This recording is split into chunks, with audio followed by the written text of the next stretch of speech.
오늘은 시편 19편 13절 말씀으로 옆 사람과 함께 인사 나눕니다. 고의적으로 짓는 죄에서 벗어납시다. 이렇게 한번 권면하면서 인사하겠습니다.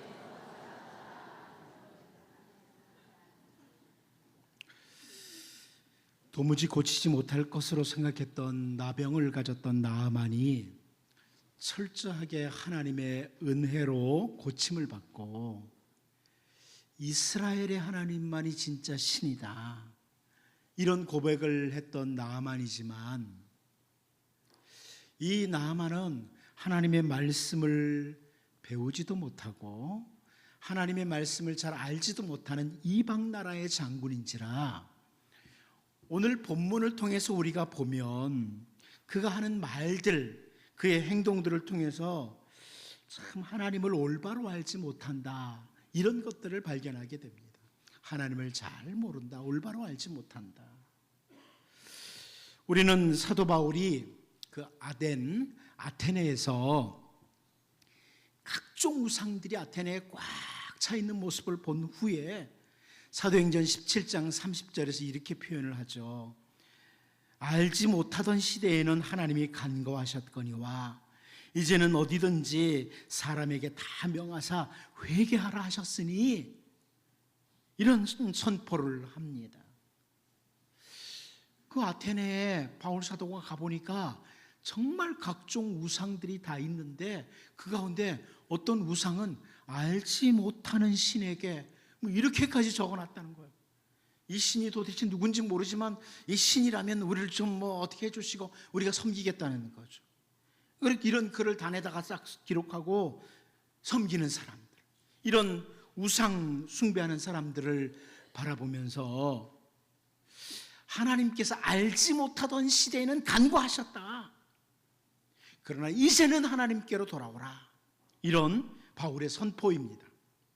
아무튼 사람들이 알지 못함으로 죄를 짓는 경우들이 있어요.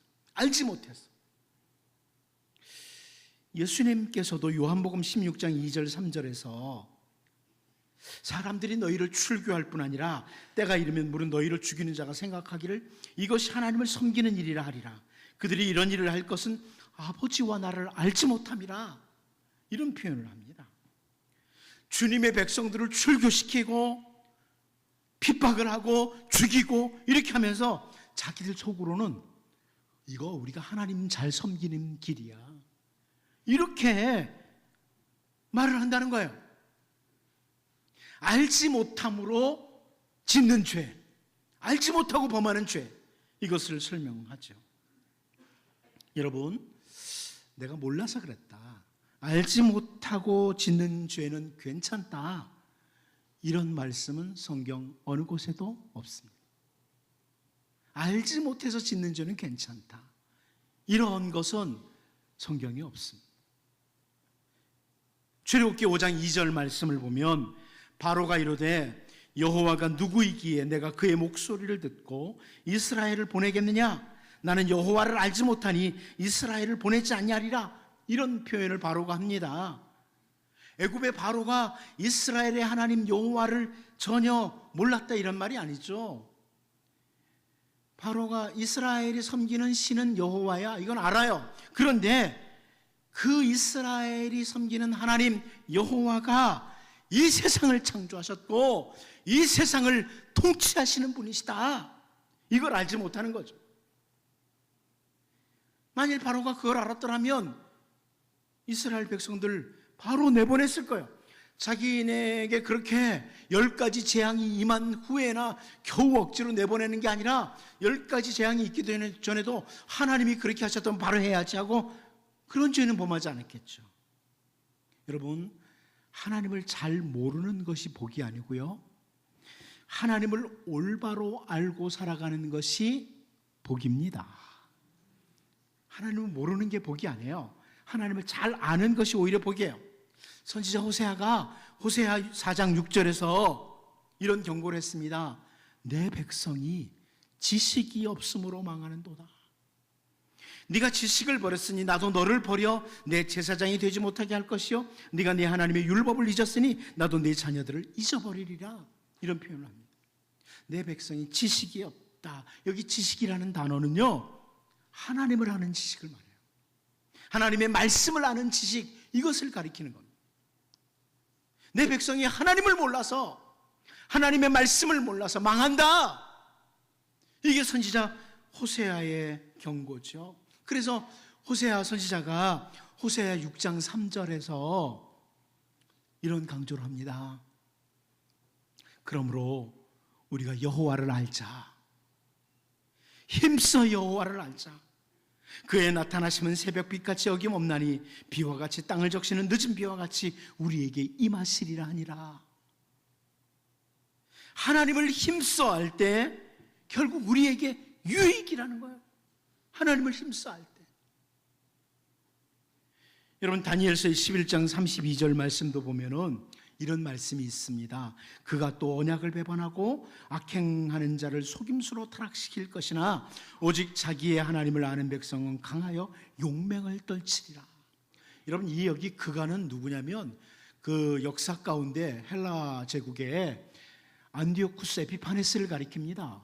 안디오쿠스 에피파네스가 그 예루살렘까지 다 정복을 하죠. 그리고 예루살렘 성전이 더럽혀져요. 이 성전을 돼지의 피를 가지고 더럽히고 이렇게 하는 일들이 벌어집니다. 그리고 속임수로 주의 백성들을 많이 타락시킬 것이라고 이렇게 설명을 하고 있어요. 그런데 바로 그런 때 이스라엘 역사 가운데, 세계 역사 가운데 정말 악한 시대에, 그때에도 오직 자기의 하나님을 아는 백성은 강하여 용맹을 떨치리라, 이렇게 설명하고 있습니다. 하나님을 아는 백성, 하나님을 깊이 아는 백성, 그 사람 강하게 산다, 이런 표현입니다. 이제 오늘 본문에서 이 나아만이 선지자 엘리사에게 하는 표현들을 좀 보고요, 또 선지자 엘리사의 반응도 우리가 좀 보면서 우리가 알지 못함으로 죄를 짓는 자가 아니라 하나님을 더 깊이 알고 하나님을 아는 지식이 더 풍성해짐으로 강해지고 풍성한 은혜 가운데 거하는 우리 모두가 될 수 있기를 원합니다. 첫 번째로 우리는 오늘 본문에서 모든 땅의 하나님이신데 하는 부분입니다. 여호와는 모든 땅의 하나님이신데. 우리 본문 17절을 같이 한번 읽어보도록 하겠습니다. 같이 봅니다. 시작. 나아만이 이르되 그러면 청하건대 노새 2마리의 실을 흙을 당신의 종에게 주소서. 이제부터는 종이 번제물과 다른 희생제사를 여호와 외 다른 신에게는 드리지 아니하고 다만 여호와께 드리겠나이다. 우리는 여기서 나아만이요, 이제부터는 제가 번제물과 다른 희생제사를 여호와 외에는 다른 신들에게는 절대 드리지 않겠다, 오직 여호와께만 드리겠다, 이런 표현을 하는 걸 보면서 야, 이거 정말 이방인으로서 대단한 결심이다. 이것을 인정할 수밖에 없어요. 여러분, 이때가 어느 때냐면 선지자 엘리야 때를 막 지나면서 선지자 엘리사 때예요.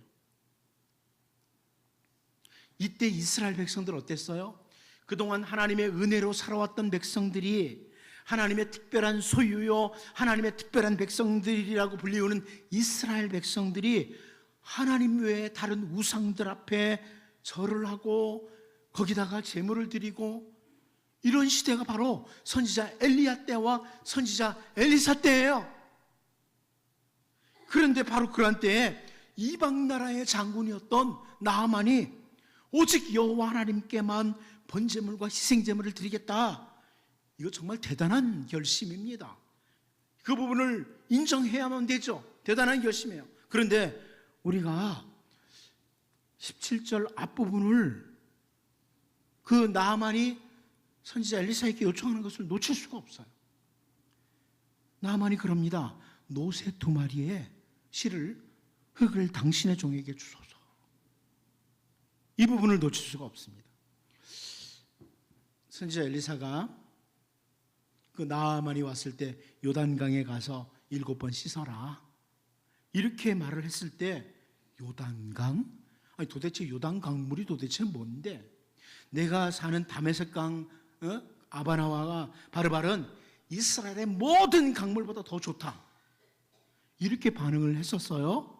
그리고 불평하고 분노했던 나아만입니다. 그런데 지금 이스라엘 땅의 흙, 이게 대단하게 생각이 들었나 보죠.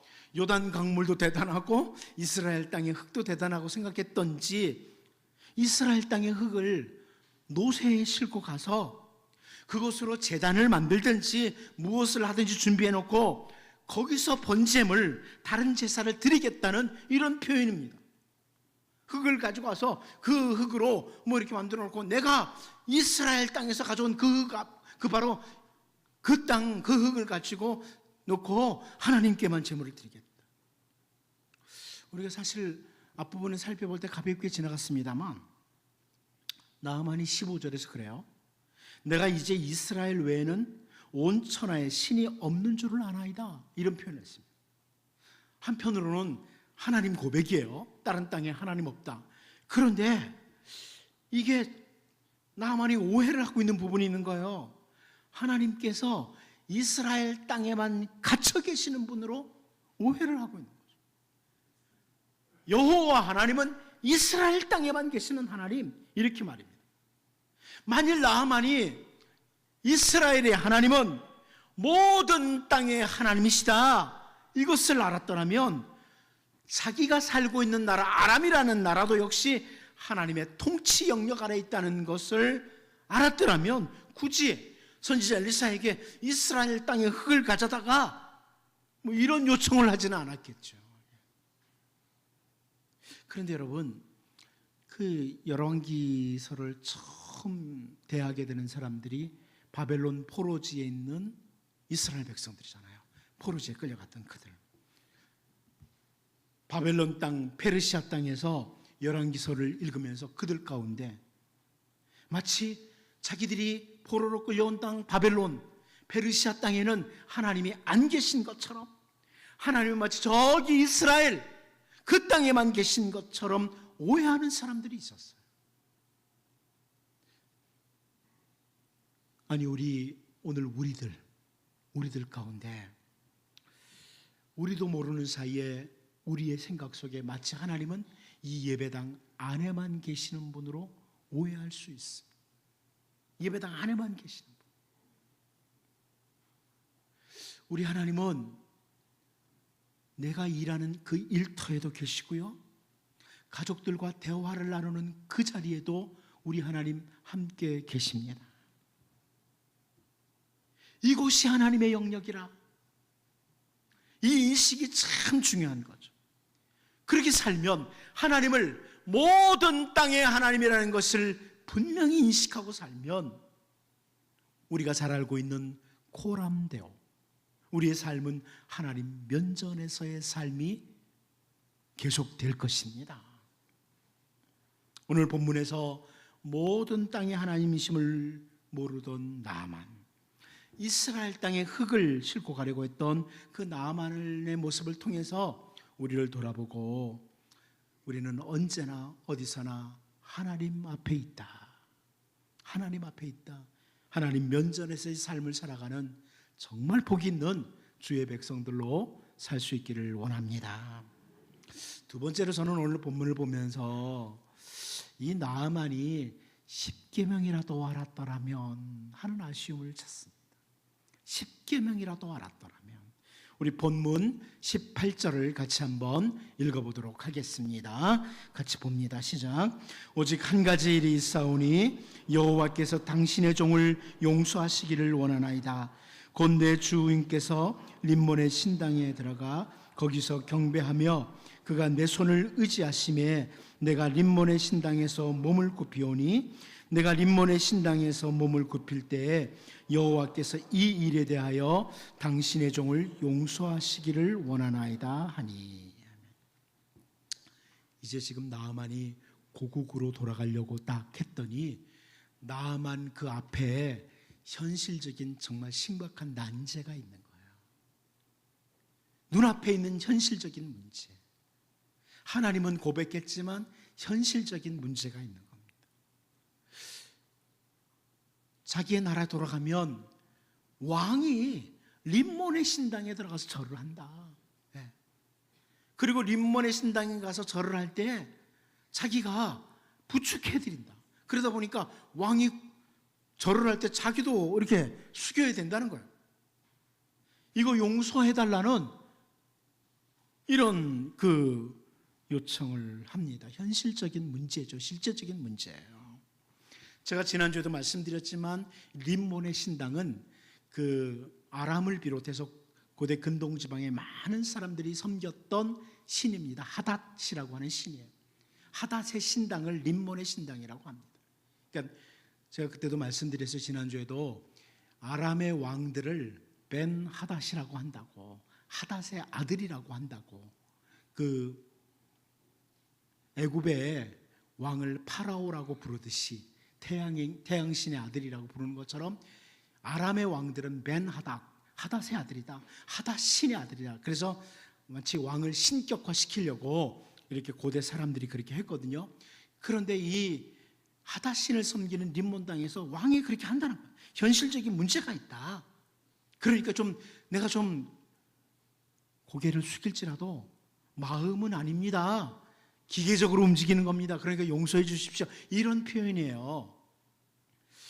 아무튼 믿음으로 살려고 할 때 우리에게 현실적인 문제, 크고 작은 내용이 어떠하든 현실적인 문제가 신앙인들에게 찾아오는 문제가 있어요. 그런데 저는 이 부분을 보면서 나하만이 만일 출애굽기 20장의 10계명이라도 알았더라면 이런 요청했을까? 이런 의문을 갖게 됩니다. 여러분 잘 알다시피 출애굽기 20장 3절 말씀에서요, 너는 나 외에 다른 신들을 내게 두지 말라, 이런 말씀으로 10계명의 첫 번째 계명이 시작됩니다.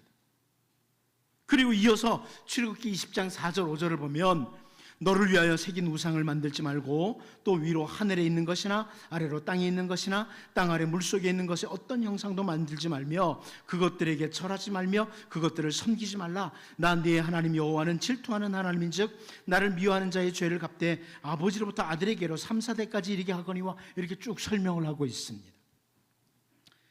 지금 나하만은 뭘 요청하냐면 내가 그 부분에 있어서는 그냥 과거처럼 그대로 할지라도 용서해달라, 이런 요청을 하고 있는 거죠. 그런데 제가 볼 때 만일 이 나하만이 10계명, 하나님이 주신 귀중한 계명 중에 첫 번째와 두 번째 계명 이 말씀을 좀 알았더라면 이런 요청을 하진 않았을 거다. 이런 요청을 하지 않고 오히려 선지자 엘리사에게요, 선지자님, 제가 지금 이런 문제가 있습니다.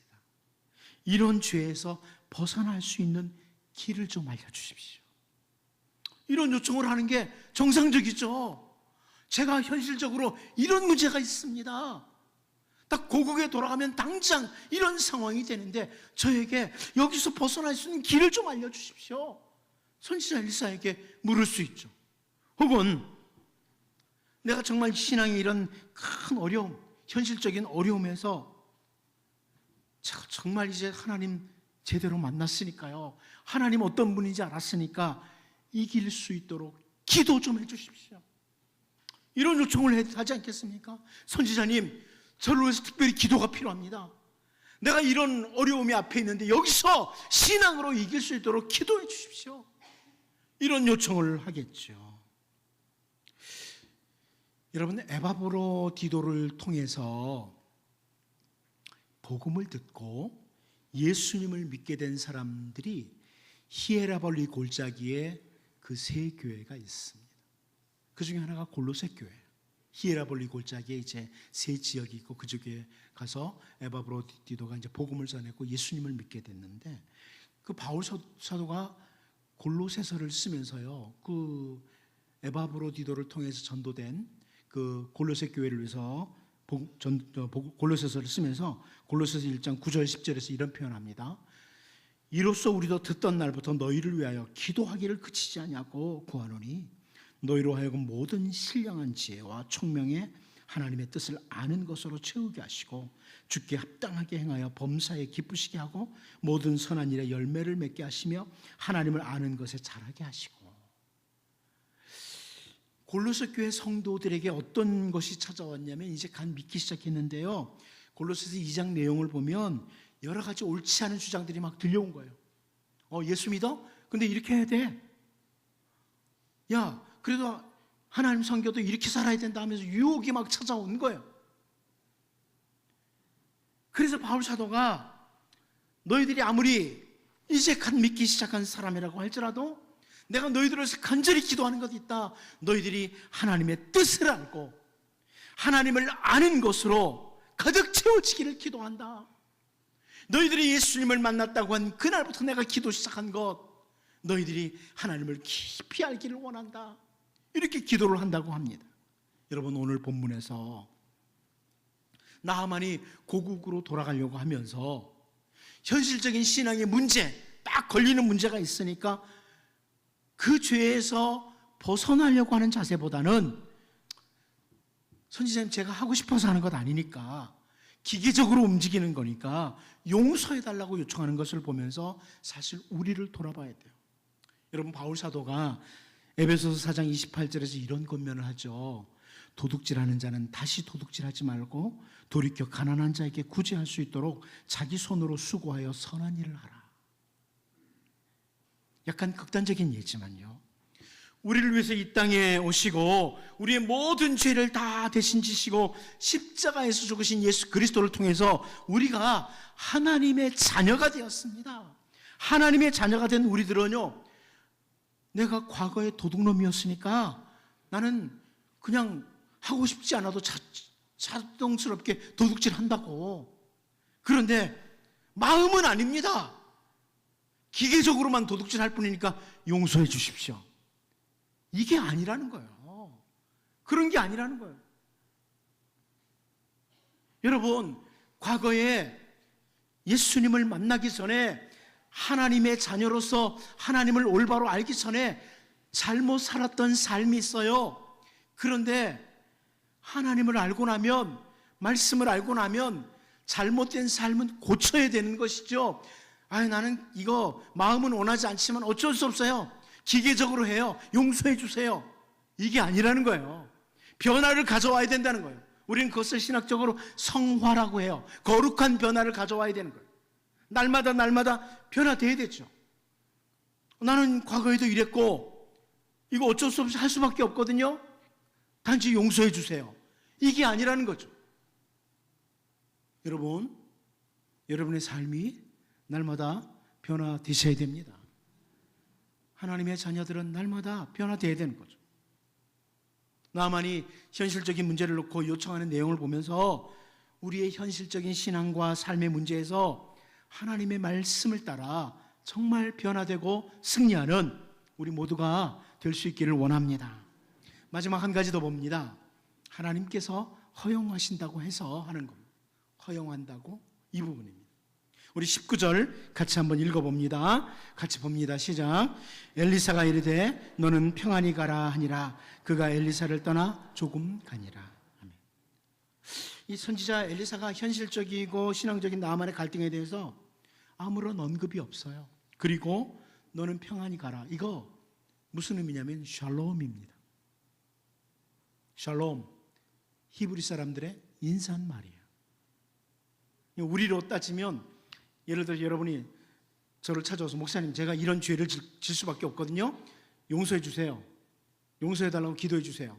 이렇게 요청하면 제가 안녕히 가세요 하는 거하고 똑같은 거예요. 무슨 의미인지 알겠죠? 너는 평안히 가라 그러니까 마음 편히 잘 가라, 이런 의미가 아니에요. 아무런 언급도 하지 않고 샬롬, 히브리 사람들의 인사말 샬롬 하는 겁니다. 이 부분에 대해서 학자들이 이렇게 표현해요. 구약학자들이요, 나만이 어떻게 해야 될지를 묻지 않고 용서해달라고만 하니까 선지자 엘리사는 더 특별히 대답할 게 없었다. 그냥 잘 가라고 샬롬 할 뿐이었다는 거예요. 학자들이 설명해. 만일 나만이 제가 이 문제를 어떻게 할까요? 이렇게 선지자 엘리사에게 물었다면 엘리사가 단순히 작별 인사만 하지는 않았을 거라는 겁니다. 아무튼 마치 하나님께서는 나만이 요청한 것을 허용하시는 것처럼 보여요. 그런데 우리가 반드시 놓치지 말아야 될 것이 있습니다. 하나님께서 허용하신다고 해서 반드시 좋은 것은 아니다. 허용하시는 것, 이것이 좋은 것만 아니다. 예를 들어서 사무엘하 3장 2절에서 5절 내용을 보면 어떤 내용이 나오냐면, 우리가 잘 아는 다윗, 이 다윗의 아내들, 다윗의 아들들의 이름이 사무엘하 3장 2절에서 5절에 나오는데요, 거기 보면 다윗의 아내가 6명이고 거기에 6명의 아들들의 이름이 나와요. 이것은 허용입니다. 허용. 다윗이라고 해서 아내를 많이 둘 수 있다, 이런 의미가 결코 아니에요. 하나님이 허용하는 거예요. 자꾸 우리가 예수님을 믿어도 죄의 길로 가려고 하면 허용해 두세요. 로봇처럼 탁탁 막아서 하고 못 가게 하고 조정하고 이렇게 하시는 게 아니고 허용하시는 것들이 있어요. 여러분이 오늘 이 예배당에 올 때 하나님께서 그래 잘한다 하고 이렇게 하시기도 하시지만, 나 오늘은 가서 어디 놀러나 가야 되겠다, 그래도 허용하세요. 내버려 두십니다. 저는 기독교 집안에서 태어나서 쭉 성장했기 때문에 어렸을 때부터 주일날 교회를 안 가면 하나님이 죽이실 줄 알았어요. 근데 학교 다닐 때 오늘 학교에서 행사가 있어서 빠졌거든요. 근데 그날 안 죽이시더라고요. 그러니까 이렇게 주일날 빠지는데 조금씩 담대해져요. 안 죽이시네, 안 죽이시네. 이 죄가 자꾸만 허용해 주시니까 담대해지는 거예요. 솔로몬이 그런 표현을 했어요. 우리가 하나님이 가만히 있다고 허용하신다고 죄를 짓기에 점점 담대해진다고. 솔로몬이 제대로 본 거죠. 그러니까 하나님께서 허용하신다고 반드시 좋은 것은 아닙니다. 특별히 이방인들에게는 말씀을 알지 못함으로 허용하시는 경우가 많습니다. 하지만 역시 허용하는 것은 좋은 것은 아닙니다. 그 벳세메스로 가는 암소 이야기를 우리가 잘 알죠. 하나님의 법궤를 블레셋 사람들이 이스라엘로 보낼 때 이 블레셋 사람들, 이방인들이 하나님의 말씀의 방법을 몰라요. 그래서 어떻게 보낼까 하다가 소가 끄는 수레에다가 법궤를 실어서 보냈죠. 그거 하나님께서 허용하시는 거예요. 원래 법궤는 어떻게 해요? 제사장들이 어깨에 매야 돼요. 그런데 세월이 흘러서 다윗이 왕이 되었을 때 과거에 블레셋 사람들도 수레에다가 법궤를 실어서 보냈거든요. 그래서 수레 새 수레에다가 법궤를 딱 실어 오려고 하다가 여러분 잘 아는 것처럼 나곤의 타작마당에서 막 소들이 뛰고 우사가 그것을 잡았다가 바로 죽어요. 이 말은 하나님의 사람 다윗이 블레셋 사람과 똑같은 일을 할 때 허용하지 않는 거예요. 그러므로 여러분, 하나님의 허용이 좋은 것이 아니고 하나님께서 보시기에 참 선하고 온전하고 기뻐하시는 것, 이게 뭔가 그 뜻을 준행하는 것이 하나님의 백성의 모습이라는 겁니다. 여러분, 오늘 본문에서 하나님이 허용하시는 것처럼 보이지만 허용은 좋은 게 아니다. 우리가 죄의 길로 달려가고 곁길로 달려갈 때 내버려 두신다고 좋은 것은 아니다. 언제나 나를 향하신 하나님의 기뻐하시는 뜻, 이것을 잘 분별해서 하나님이 주시는 그 은혜 속에 살아가는 복 있는 주의 백성들로 살 수 있기를 바랍니다. 기도하겠습니다. 하나님 아버지, 하나님 모든 땅의 하나님이신데 언제나 어디서나 하나님 면전에서 살아가는 그런 주의 백성들로 살게 하여 주옵소서. 현실적인 신앙의 문제, 삶의 문제 부딪힐 때 하나님의 백성답게 말씀을 따라 승리할 수 있도록 도와주시고, 하나님의 허용의 뜻이 아니라 하나님의 선하시고 기뻐하시고 온전하신 뜻이 무엇인지 언제나 잘 분별하며 하나님의 은혜 경험하며 살게 하여 주옵소서. 예수님의 이름으로 기도하옵나이다. 아멘.